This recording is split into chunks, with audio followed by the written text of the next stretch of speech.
हम देख रहे हैं कि बहुत सारे चीफ जस्टिस भी सरकार के साथ चले जाते हैं और जिसको सरकार चाहती है सीबीआई डायरेक्टर बनाना, उसी को बना दिया जाता है। लीडर ऑफ ऑपोजिशन कुछ भी कहता रहे, जिसको सरकार चाहती है उसी को बना दिया जाता है। और सीबीआई से बाकी भी छेड़छाड़ हो रही है, लेकिन उसको भी कोर्ट नहीं रोक रहा। जो सुप्रीम कोर्ट का फैसला था उसके खिलाफ छेड़छाड़ सरकार कर रही है। उसी तरह से पुलिस के बारे में भी प्रकाश सिंह के केस में पुलिस रिफॉर्म्स का एक बहुत अच्छा जजमेंट सुप्रीम कोर्ट ने 2006 में दिया। अब आज देखिए 19 साल हो गए उस जजमेंट को आए हुए। 19 साल से वो जजमेंट की तामील नहीं करी गई है। बहुत सारे ज़्यादातर राज्य हैं जो तामील नहीं कर रहे हैं। उसमें एक चीज़ ये लिखी थी कि डीजीपी का सिलेक्शन, और ये तो बिल्कुल मिनिमल चीज़ लिखी थी, यूपीएससी 3 जनों का पैनल बनाएगी सीनियरिटी वगैरह देखकर, और उसमें से सरकार एक आदमी को डीजीपी सेलेक्ट करेगी। लेकिन हम देख रहे हैं कि इसकी तामील नहीं हो रही है और स्टेट आफ्टर स्टेट में सरकार खुद डीजीपी बना देती है या एक्टिंग डीजीपी बनाकर चालू रखती है। यूपीएससी से नाम भी नहीं आने देती, मतलब उनको कोई रिकॉर्ड ही नहीं देती जिससे यूपीएससी वो देखकर नाम भेज पाए। तो इस तरह से इन्होंने सुप्रीम कोर्ट के जो आदेश थे कि भाई हम पुलिस को, इन एजेंसीज को सरकार से थोड़ा स्वतंत्र बनाना चाहते हैं, उसके लिए ये सब होना चाहिए, इसका उल्लंघन करके इस मोदी सरकार ने इन सारी पुलिस को और बाकी एजेंसीज को बिल्कुल अपने कब्जे में कर लिया है कि जो वो चाहते हैं वो करते हैं। और रिज़ल्ट ये है कि बिल्कुल झूठे केस बनाए जाते हैं ऐसे ऐसे लोगों के खिलाफ, उमर खालिद, शर्जील इमाम और ये गुलफिशा फातिमा वगैरह के खिलाफ बिल्कुल झूठे केस बनाए जाते हैं। और इन लोगों को लगता है कि देखिए बाद में तो ये लोग एक्विट हो जाएंगे जब भी ट्रायल होगा। खैर दिल्ली राइट्स का तो ट्रायल मुझे नहीं लगता कि 20 साल में भी, 25 साल में भी ख़त्म हो सकता है, पर पुलिस वालों को लगता है कि आखिर में एक्विट हो जाएंगे। लेकिन अभी हमारा क्या जाता है, जो सरकार कह रही है कि इनके खिलाफ झूठा केस बना दो, हम बना देते हैं। बाद में एक्विट भी हो जाएंगे तो हमारा क्या जाएगा। मैं बहुत साल से ये कहता हूँ कि भाई ऐसे केस, बहुत सारे केसेस हुए हैं जिसमें 20-20 साल के बाद लोग एक्विट हुए हैं और ये पाया गया है कि इनके खिलाफ बिल्कुल झूठा केस बनाया गया, फैब्रिकेटेड एविडेंस के आधार पर बनाया गया। ऐसे केस में ये ज़रूरी है कि उन पुलिस ऑफिसर्स को आइडेंटिफाई करके उनको दंडित किया जाए और सख्त दंडित किया जाए, तभी जाकर ये सिलसिला रुकेगा, थमेगा कि झूठे केस बनाने का। जब तक पुलिस वालों को ये एहसास नहीं होगा, पुलिस, एनआईए, सीबीआई, इन लोगों को ये एहसास नहीं होगा कि अगर हमने झूठा केस बनाया तो आगे चलकर हमको दंड देना पड़ेगा, तब तक ये सिलसिला नहीं थमने वाला है। आखिरी बात यह है कि इसमें न्यायपालिका का बहुत बड़ा रोल होता है, होना चाहिए, और न्यायपालिका को इसीलिए बनाया गया था कि हमारे मौलिक अधिकारों की रक्षा करे, कार्यपालिका विधायिका को अपने अपने दायरे में रखे। अब हम ये देख रहे हैं कि न्यायपालिका भी अपना काम करने में विफल हो रही है बहुत सारे केसेस में, और हमारे मौलिक अधिकारों की रक्षा नहीं हो पा रही है। उसका ये कारण है कि धीरे धीरे इस मोदी सरकार ने कई हथकंडे अपनाकर न्यायपालिका की स्वतंत्रता ख़त्म कर दी है। जब हमारा संविधान बनाया गया तो उसमें जो उच्च न्यायालय और उच्चतम न्यायालय के न्यायाधीशों के खिलाफ सरकार को कोई डिसिप्लिनरी पावर नहीं दी गई। उनको हटाने के लिए इम्पीचमेंट करना होता है, जो बहुत मुश्किल प्रोसेस है। तो उसको समझा गया कि भाई इसके वजह से ये जज लोग जो हैं सरकार से स्वतंत्र रहेंगे। लेकिन हम ये देख रहे हैं कि आज आधे से ज़्यादा जज न्यायपालिकाओं में, चाहे उच्च न्यायपालिका हो चाहे उच्चतम न्यायपालिका हो, सरकार से स्वतंत्र नहीं है।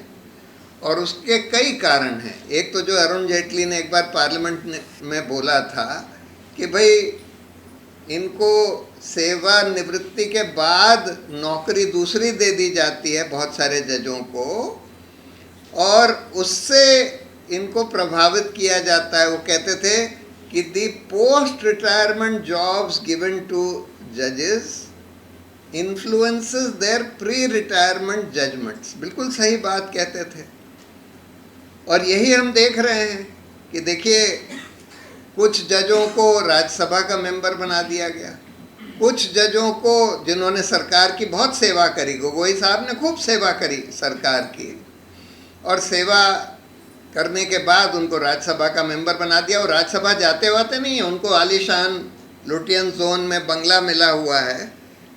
उनका अटेंडेंस रिकॉर्ड देख लीजिए, 100 में से 2 दिन जाते हैं पार्लियामेंट में, ना कभी कुछ बोला है पार्लियामेंट में, ना कुछ कंट्रीब्यूशन है, बस उनको एक बंगला दे दिया गया है। और इस वजह से लुटियन जोन में, और एक तो ये है, बहुत सारे जजों को गवर्नर बना दिया। सदाशिवम साहब जिन्होंने अमित शाह को बेल दी, उनको गवर्नर बना दिया। दूसरे नज़ीर साहब, उन्होंने अयोध्या का फैसला दिया, उनको भी गवर्नर बना दिया। अरुण मिश्रा जिन्होंने कितने ही 20 फैसले सरकार के हक में दिए, बिरला सहारा वाला, अडानी को तो कम से कम 20,000 करोड़ का फायदा सिर्फ अरुण मिश्रा ने कराया अपने फैसलों से, और वो भी बिल्कुल गैर कानूनी तरीके से वेकेशन में उनके केस टेकअप कर करके। और अरुण मिश्रा को नेशनल ह्यूमन राइट्स कमीशन का चेयरमैन बना दिया था। अभी ये खानविलकर साहब जिन्होंने यूएपीए और पीएमएलए को और ज़्यादा सख्त बनाने के लिए फैसले दिए, उनको लोकपाल बना दिया है। तो ये एक प्रॉब्लम है। दूसरी जो इस मोदी सरकार ने करी है कि कानून ये कहता है कि जजों का चयन सुप्रीम कोर्ट के सीनियर जजेस करेंगे, और सरकार के पास एक ही राइट है, अगर उनको कुछ नाम अच्छे नहीं लगते तो वो नाम एक बार कोलिजियम को रीजंस के साथ वापस कर दें। उसके बाद अगर कोलिजियम जो है, सीनियर जजेस का कोलिजियम यूनानिमसली उन नाम को फिर से भेजता है, तो सरकार को कोई अब ऑप्शन नहीं है, उनको वो अपॉइंट करने ही पड़ेंगे, ये कानून कहता है। लेकिन इस मोदी सरकार ने एक नया तरीका अख्तियार किया है। अगर उनको जो जजेस जो नाम भेजते हैं, देखिए आम तौर पर अब तो ये हो रहा है कि न्यायपालिका सरकार के इतने प्रभाव में आ गई है कि नाम ही ज़्यादातर वही भेजते हैं जो सरकार चाहती है। लेकिन कुछ जब कभी कभी कुछ इंडिपेंडेंट जजेस का नाम भेज देते हैं, जो इंडिपेंडेंट हों, स्वतंत्र हों, थोड़े स्ट्रांग हों, तो ये मोदी सरकार जो है उस नाम को ना तो वापस भेजती है, ना कबूल करती है। मतलब ना उनका अपॉइंटमेंट होता है, ना नाम वापस भेजा जाता है। सरकार बस उन नाम पर बैठ जाती है। बाकी जो सरकारी टाइप के जजेस उनको दिखते हैं, उनका नोटिफिकेशन अनाउंस हो जाता है। कभी कभी चीफ जस्टिस जब बार बार कहते हैं कि भाई आपने, हमने नाम भेजे थे, आपने कुछ बोला नहीं, बोलिए तो, कुछ तो बताइए क्या आप चाहते हैं, तब फिर सरकार वापस करती है नाम। और उसके बाद कोलिजियम कभी कभी यूनानिमसली रिइटरेट भी करता है, ऐसा दर्जनों केसेस में हो चुका है, तब भी ये सरकार नोटिफिकेशन इशू नहीं करती, उन जजों की नियुक्ति ही नहीं करती। ऐसे में सुप्रीम कोर्ट को 2 ऑप्शंस हैं, या तो वो कंटेम्प्ट ऑफ कोर्ट करें प्रधानमंत्री या कानून मंत्री के खिलाफ कि आपने हमारे आदेश के खिलाफ आप एक्ट कर रहे हैं, और या फिर ये बोल दें जैसे वो गवर्नर के केस में बोला है कि भाई अगर 3 महीने तक सरकार जवाब नहीं देगी तो ये मान लिया जाएगा कि सरकार को कोई ऑब्जेक्शन नहीं है, और उस जज को ओथ दिला दी जाएगी, जज बना दिया जाएगा। लेकिन इन दोनों में से कुछ भी नहीं कर रहे ये लोग, और ये सरकार की मनमानी चलने दे रहे हैं कि भाई जो नाम उनको नहीं अच्छा लगता वो अपॉइंट होएगा ही नहीं, ये चल रहा है। और वैसे भी जो पहले हम लोगों ने देखा था, जब कोई बहुत फांसीवादी सरकार दिखती है, जैसा इमरजेंसी में भी हुआ था, तब कोर्ट्स और जजेस जो हैं बहुत सारे डर जाते हैं। और यही हम लोगों ने हम लोग अब भी देख रहे हैं कि बहुत सारे ईमानदार जजेस भी इस सरकार से, क्योंकि एक ये फांसीवादी सरकार दिखती है, तो इससे डरे हुए हैं। और आखिर एक तरीका इस सरकार ने और अख्तियार किया है कि भाई सारे जो जजेस हैं, खासकर जो चीफ जस्टिस बनने वाले हैं, उनके ऊपर सारी एजेंसीज को कह देते हैं, पुलिस, NIA, ED, CBI, कि भाई तुम लोग डोजियर बना लो, इनके ऊपर ढूंढो कि इन्होंने या इनके नज़दीकी रिश्तेदारों ने कोई गलत काम किया है, कोई गैरकानूनी काम किया है कभी, और अगर कुछ पकड़ लिया तो उसको यूज़ करके उनको ब्लैकमेल किया जाता है। तो इस वजह से न्यायपालिका की स्वतंत्रता बहुत कम हो गई है इस दौर में, और इस वजह से हम देख रहे हैं कि हमारे मौलिक अधिकारों की भी पूरी रक्षा नहीं हो पा रही है इस न्यायपालिका के द्वारा। तो अब हम लोगों को करना क्या है? देखिए, मैं ये मानता हूँ कि पब्लिक ओपिनियन का बहुत असर होता है, न्यायपालिका के ऊपर भी होता है और पूरे सिस्टम के ऊपर होता है। जब पब्लिक ओपिनियन बहुत मुखर तरीके से उभरती है और ये दिखाई देता है कि भाई पब्लिक ओपिनियन इसके बिल्कुल खिलाफ है, तो न्यायपालिका में भी उसका असर होता है। मैंने ये देखा है, इसलिए मैं तो ये पॉलिसी फॉलो करता हूँ। जब मैं देखता हूँ कि किसी कोर्ट ने कुछ अच्छा काम किया, मैं उसकी सराहना करता हूँ। गलत काम किया, मैं उसका बिल्कुल जम के विरोध करता हूँ और पब्लिकली विरोध करता हूँ। तो यही हम सबको करना चाहिए, ये तो न्यायपालिका। और वैसे भी हम लोग अगर UAPA के खिलाफ पब्लिक ओपिनियन बहुत स्ट्रॉन्ग हो जाती है तो सरकार को उसका इफ़ेक्ट होता है, क्योंकि सरकार भी वोट चाहती है। उसको पता है कि भाई अगर पब्लिक ओपिनियन हमारे बहुत खिलाफ हो गई, कई मुद्दों पर खिलाफ हो गई, तो फिर हम इलेक्शन नहीं जीत पाएंगे।